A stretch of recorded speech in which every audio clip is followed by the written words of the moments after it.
Aqui nós temos instruções de como podemos participar da ceia nesse momento, né? Como participarmos da ceia, né? Uma boa pergunta. Porque é um momento muito especial na vida da igreja. O culto é o momento máximo da vida da igreja, né? Quando nós nos reunimos para cultuar a Deus.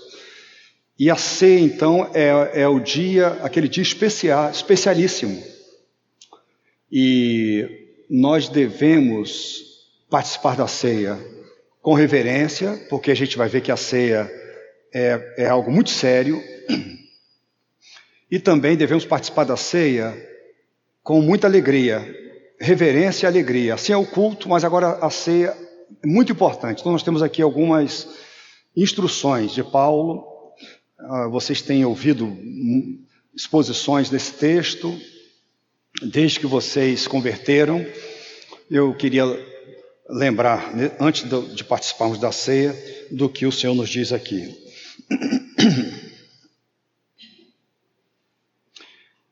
Paulo escreveu assim: pois recebi do Senhor o que também lhes entreguei, que o Senhor Jesus, na noite que foi traído, tomou o pão e, tendo dado graças, partiu e disse: isto é o meu corpo que é dado em favor de vocês, façam isto em memória de mim.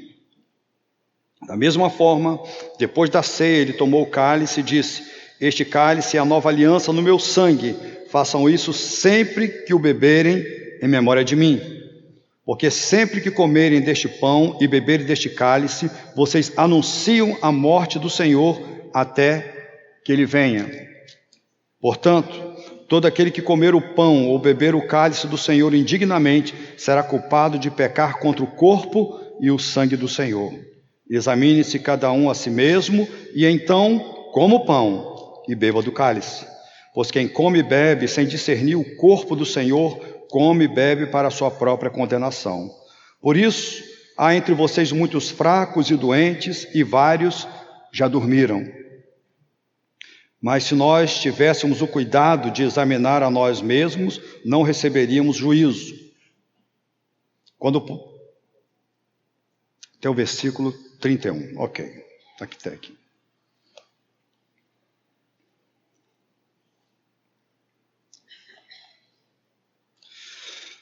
Queridos, a igreja de Corinto é conhecida como a igreja mais carnal do Novo Testamento. Nós lemos a carta e não é difícil para a gente esboçar a carta. Era uma igreja que tinha divisões na igreja. Os crentes estavam divididos em uma espécie de partidos. E também era uma igreja tolerante para com o pecado. Capítulo 5, nós ficamos sabendo de que a igreja tolerava o pecado. Ela tinha problema de discernimento com respeito aos dons espirituais.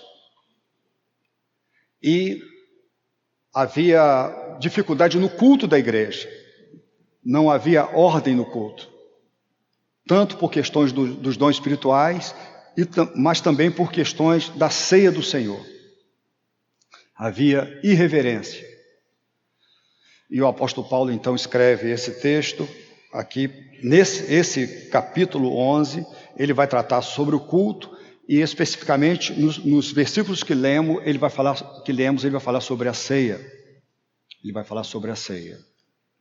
Então, a ceia, o que tudo indica, era celebrada de maneira diferente que nós celebramos aqui. Os crentes levavam o pão, levavam o vinho, e eles faziam uma festa.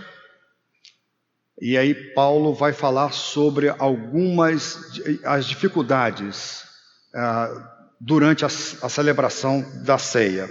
Então, olha lá no versículo 17, ele diz: entretanto, nisto que lhes vou dizer, não os elogio, pois as reuniões de vocês mais fazem mal do que bem. A ceia, o culto, faziam mais mal do que bem para os crentes e, naturalmente, para o Senhor também. Porque nós oferecemos um culto para agradar a Deus. Mas esse culto não agradava a Deus e também não estava edificando a igreja, aquela igreja. Em primeiro lugar, ouço que quando vocês se reúnem como igreja, há divisões entre vocês e até certo ponto eu creio. Pois é necessário que haja divergência entre vocês para que sejam conhecidas quais dentre vocês são aprovados. Quando vocês se reúnem, não é para comer a ceia do Senhor, porque cada um come a sua própria ceia, sem esperar pelos outros. Assim, enquanto um fica com fome, outro se embriaga. Então tinha gente se embriagando com vinho, era vinho mesmo. Então tinha gente se embriagando na ceia e outros não comiam e estavam com fome. Será que vocês não têm casa onde comer e beber? Ou desprezam a igreja de Deus e humilham os que nada têm?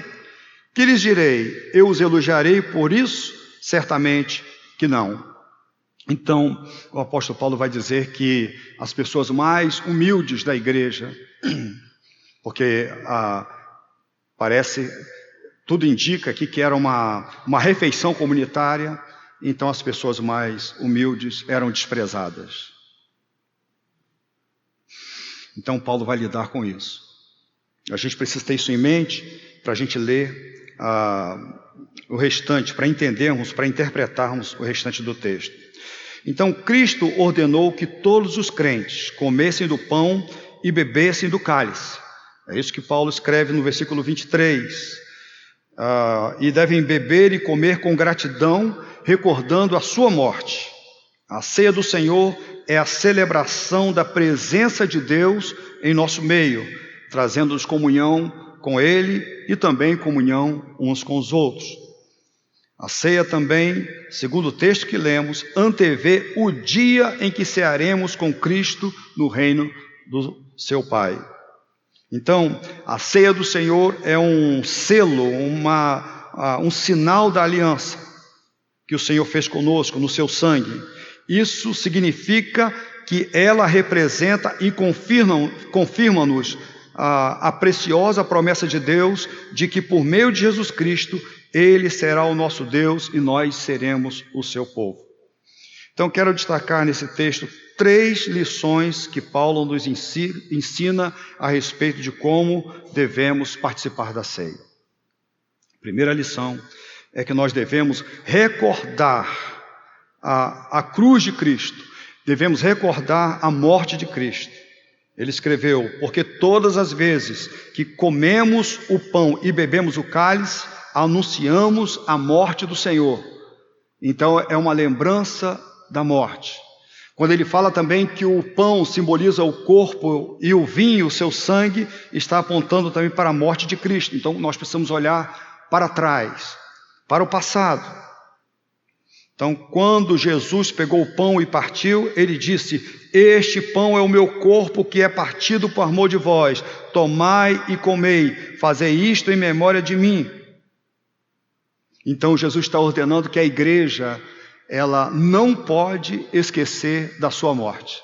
Sobretudo na ceia, nós não podemos esquecer da morte de Cristo.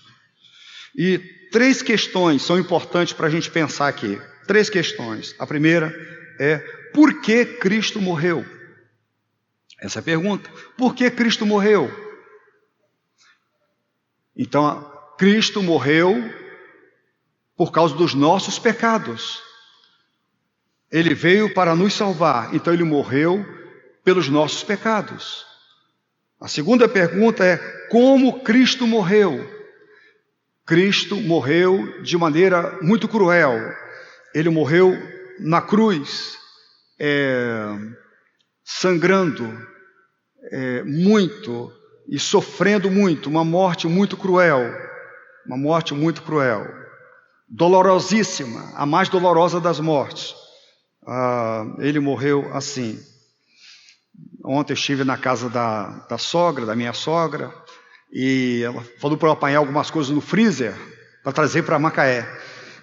né? Tinha leite, ali, ela congelou leite para trazer para as crianças. Estou apanhando e de repente coloquei a mão num objeto pontiagudo e aí machuquei o dedo, furei o dedo. Sangue começou. E aquilo foi doloroso, uma ferida, um pequeno ferimento. Ela ficou rindo de mim, zombando, mas doeu. Meu sogro foi lá, pegou o band-aid, trouxe, e eu me lembrei de Cristo. Se um pouquinho só, um pequeno ferimento, já foi tão desconfortável, e imagine os cravos nos seus pulsos, nos seus pés, mas isso depois de ter apanhado muito das costas dele, estarem ensanguentadas, a coroa de espinhos sobre a sua cabeça, toda a humilhação, e depois o abandono do Pai, tudo por amor, tudo para nos salvar. Então, a ceia, nós não podemos nos esquecer de como Cristo morreu, para estarmos aqui, para cantarmos sobre a salvação, pela graça, e às vezes cantamos displicentemente, mas olha só, custou muito caro, preço que Jesus pagou. O pastor Fernando leu com os irmãos o preço, não foi dinheiro, foi vida, a vida do Filho de Deus, sangue, muita dor, para que pudéssemos participar da ceia com alegria e com esperança. Precisamos olhar para trás. Outra pergunta importante é: por quem Cristo morreu? Nós aprendemos hoje, ou recapitulamos hoje, que Cristo não morreu por todos. Ele morreu por muitos. Ele morreu por muitos. Jesus morreu por aquele que crê. Para aquele que crê. Porque se ele morresse por todos, todos seriam salvos. Mas ele morreu para aquele que se arrependeu dos seus pecados e creu no Evangelho. Aquele que vai crer no Evangelho, que vai se entregar ao Filho de Deus, que vai abandonar os seus pecados. Ele morreu por esses. Jesus não morreu por todos. Ele morreu pelos que se arrependeram dos seus pecados. Então Jesus Cristo se entregou como sacrifício em nosso lugar para o perdão dos nossos pecados. Assim, sempre que participamos da ceia do Senhor, ou sempre que participarmos da ceia do Senhor, devemos nos lembrar do significado e da importância da morte do Senhor Jesus em nosso favor. A ceia é uma pregação da morte vicária, da morte substitutiva do Senhor Jesus Cristo na cruz por pecadores. Nós estamos pregando aqui, de maneira, como alguns dizem, dramatizada. Então, nós precisamos participar da ceia. Pastor, como eu participo da ceia? Em primeiro lugar, você precisa ter na sua mente, você precisa recordar do que Cristo fez por você no Calvário. Em segundo lugar, na ceia nós devemos também recordar da promessa da sua segunda vinda. Porque todas as vezes que comemos o pão e bebemos o cálice, anunciamos a morte do Senhor até que Ele venha. Então, a ceia não apenas nos leva para o passado, mas leva a nossa mente para o futuro, para a promessa do Senhor. Há uma bendita expectativa toda vez que nos reunimos para celebrar a ceia do Senhor. Há uma esperança que temos. A segunda vinda de Cristo é a grande esperança do crente que vive nesse mundo feito de tantas coisas ruins, de tantas coisas difíceis. Se tem um texto que vem muito à minha mente, tem vindo muito à minha mente nesses dias, é Jesus falando: se esse mundo vos aborrece, você deve se lembrar que antes aborreceu a mim. Ele vai dizer que ele venceu o mundo. Então o mundo nos aborrece. Então nós precisamos tantas coisas difíceis, tanta maldade, tanta crueldade, egoísmo, enfim, tanta notícia falsa. Nós vivemos nisso, nós sabemos onde isso vai parar. Vivemos num mundo assim, um mundo se degradando, se degenerando. Na ceia, nós podemos nos recordar, junto com os irmãos, da vinda do Senhor Jesus. O Senhor voltará e Ele nos levará para estar com Ele para sempre, no seu reino onde habita a justiça. A ceia do Senhor é o elo entre suas duas vindas, o monumento de uma e a garantia de outra, disse um pastor. Na ceia do Senhor, antevemos o jantar das bodas do Cordeiro, aonde iremos nos sentar uns com os outros na glória. A nossa participação nessa celebração, que é a ceia do Senhor aqui, anuncia a morte salvadora do Senhor e a nossa profunda gratidão a Ele, mas aponta também para a sua vinda. Nós temos essa expectativa. Então nós devemos nos lembrar da ceia. Como participamos da ceia? Nos lembrando da morte do Senhor Jesus, mas também devemos nos lembrar da promessa da sua vinda. Terceiro lugar, na ceia do Senhor nós devemos também sondar os nossos corações, porque Paulo nos ensina: examine-se, pois, o homem a si mesmo. No versículo 28, examine-se, pois, o homem. Aqui é os irmãos, homens e mulheres, todos devem fazer um autoexame. E aí devem participar da ceia. Aí coma, aí participe da ceia. Mas é um momento muito bom para pensarmos. Você não deve olhar então para o seu irmão como um juiz nessa hora. A questão é você. Em vez de examinar o outro, examine-se a si mesmo. Investigue o seu coração, analise a sua vida. Examine-se o homem a si mesmo e coma, o apóstolo Paulo diz. Paulo não diz: examine-se o homem e deixe de comer. Você não deve fugir da ceia por causa do pecado, mas fugir do pecado por causa da ceia. A ceia é o momento em que devemos sondar os nossos corações e nos voltarmos para o Senhor. Na ceia devemos correr do pecado para Deus e não de Deus para o pecado. A ordem de Paulo é: examine-se e coma. No versículo 27, nós temos uma advertência e nós ficamos preocupados com ela. A gente falou que é um momento de celebração, é um momento feliz da igreja, mas no versículo 27 diz que é um momento sério. É um momento muito, muito sério na vida da igreja também. Portanto, todo aquele que comer o pão ou beber o cálice do Senhor indignamente será culpado de pecar contra o corpo e o sangue do Senhor.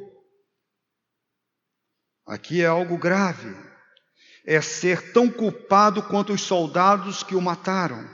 Participar indignamente da ceia e ser réu do corpo e do sangue de Cristo é estar na mesma posição de Anás, Caifás, Pilatos, os soldados romanos que pregaram Jesus na cruz.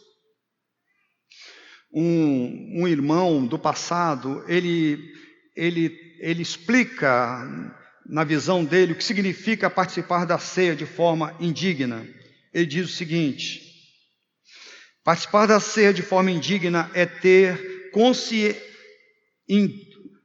participar da ceia do Senhor de forma digna é ter consciência da nossa própria indignidade. Quando temos consciência da nossa indignidade, mas ao mesmo tempo reconhecemos que por meio de Cristo somos habilitados a nos assentarmos à mesa, então participamos da ceia dignamente. A nossa dignidade é a consciência da nossa indignidade. Então ele está dizendo o seguinte: isso significa que nós devemos participar assim com humildade, sabendo assim: eu por mim mesmo não merecia participar da ceia do Senhor. Então ele diz que quando a pessoa se acha digno, eu mereço estar presente, eu mereço esse momento, eu sou uma pessoa muito boa, eu tenho méritos para isso. Então ele diz: aí está a indignidade na hora de participar da ceia. Participar da ceia indignamente é assentar-se à mesa de forma leviana e irrefletida. Precisamos discernir o que Cristo fez na cruz por nós.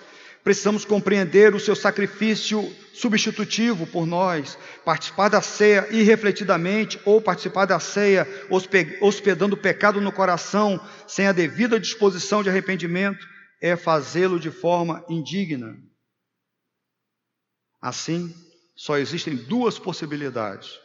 Você está debaixo dos benefícios do sangue de Cristo, ou você é réu do corpo e do sangue do Senhor. Naquela igreja mais carnal do Novo Testamento, havia muita gente participando da ceia de maneira indigna.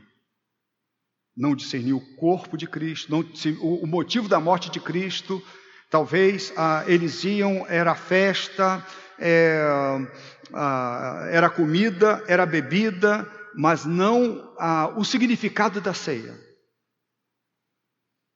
E eles faziam de maneira indigna, muitos, e por isso a Bíblia vai falar que eles estavam sofrendo as consequências disso, versículos de 29 a 31.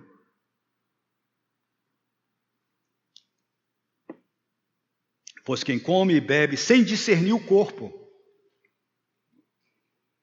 do Senhor, come e bebe para a sua própria condenação. A pessoa participava da ceia, mas sem discernir o corpo do Senhor. Por isso, há entre vocês muitos fracos e doentes, e vários já dormiram. Então, naquela igreja, como eles participavam da ceia indignamente, como o juízo de Deus sobre eles, Paulo vai dizer, gente fraca, doente e alguns que já dormiram.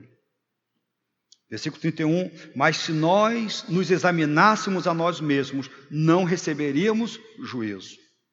Então nós temos aqui duas possibilidades. O que significa esse ser comer sem discernir o corpo do Senhor? O que significa esse corpo do Senhor? Nós temos duas possibilidades. Então, a primeira possibilidade é que o corpo do Senhor se refere àquilo que os elementos da ceia apontam. É o corpo físico do Senhor. É a primeira possibilidade. Paulo fala que tem que discernir o corpo. Então, é aquilo que nós já falamos. Nós precisamos entender por que Cristo morreu, como Cristo morreu, por quem Cristo morreu. Isso significa discernir o corpo. Essa é uma possibilidade. Uma outra possibilidade desse texto é que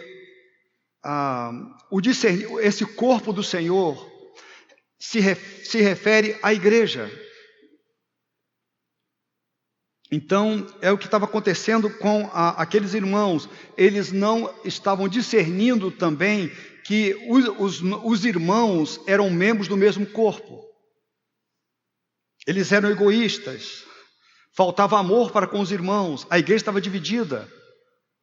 Então, há uma possibilidade de ser isso. Quando você vem para a ceia, mas despreza o seu irmão, fazendo acepção de pessoas, ou nutrindo mágoa em seu coração, você está participando da ceia sem discernir o corpo. E se você participa da ceia sem discernir o corpo, você está participando de forma indigna. A igreja de Corinto não estava cumprindo o mandamento de amar uns aos outros, portanto, ela não estava discernindo o corpo. Quando somos unidos ao Senhor Jesus Cristo, estamos unidos a todos que estão unidos a Ele. A igreja é o corpo de Cristo, é a comunhão dos crentes. Então nós temos aqui duas possibilidades. Corpo de Cristo, discernir o corpo, significa corpo físico de Jesus, o que Jesus fez por nós na morte dele. Uma outra possibilidade é saber que os nossos irmãos queridos fazem parte do mesmo corpo, e quando nós desprezamos esses irmãos, quando faltamos com amor para com eles, quando nós rompemos a amizade com eles, nós estamos pecando, e com isso nós acabamos por participar da ceia de maneira indigna.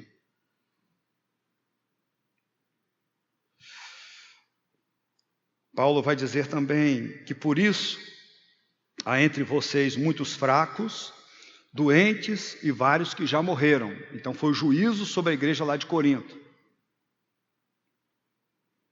Então, como juízo, irmãos fracos, pode ser irmãos fracos na fé mesmo, irmãos que acontece mesmo, irmãos com fraqueza espiritual, doentes, pessoas que adoeceram mesmo, fisicamente, e que dormiram. Geralmente a Bíblia vai falar de dormir como falando sobre a morte. Então o mais provável aqui que na vida daquela igreja tão carnal e tão irreverente para as coisas de Deus, muitos irmãos tinham morrido por causa do juízo de Deus, no caso daquela igreja, ok? No caso daquela igreja. Uma outra possibilidade também é que irmãos que, como juízo de Deus, estavam dormindo espiritualmente. Paulo fala: levanta tu que dormes, desperta tu que dormes, levanta dentre os mortos e Cristo te esclarecerá. Então, pode ser que irmãos, como juízo, já não estavam mais tendo nenhuma sensibilidade para as coisas de Deus, para com a igreja, e isso já era o juízo de Deus sobre eles. Também tem essa possibilidade. O fato é que não agrada a Deus participarmos da ceia de maneira indigna. Não agrada a Deus, não honra a Deus. Mas tudo isso não deve tirar de nós a alegria de participarmos da ceia do Senhor. Nós devemos analisar, são elementos que nós temos para analisar o nosso coração, fazer um autoexame, e aí nos colocarmos diante de Deus, abrirmos o nosso coração para Ele, nos arrependermos dos nossos pecados e participarmos da ceia, dessa festa. Paulo diz: examine-se cada um a si próprio e participe da ceia. Não deixe de participar.